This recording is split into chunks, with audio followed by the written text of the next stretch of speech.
Open the package and take out the collection device. Inspect it for intactness.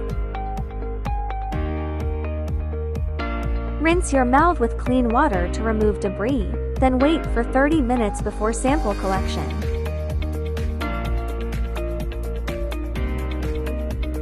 Scrape the upper and lower palates repeatedly with your tongue, and gently scrape your tongue with your teeth to ensure sufficient exfoliated cells.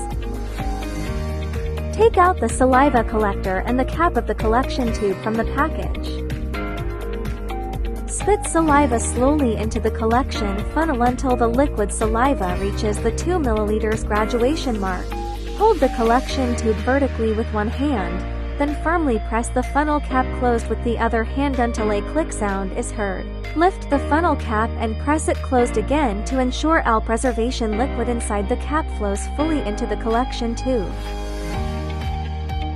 Keep the collection tube vertical, then gently twist and detach the collection funnel from the tube. Screw the cap tightly onto the collection tube, and shake the tube gently 5 to 6 times to fully mix saliva with the preservation liquid.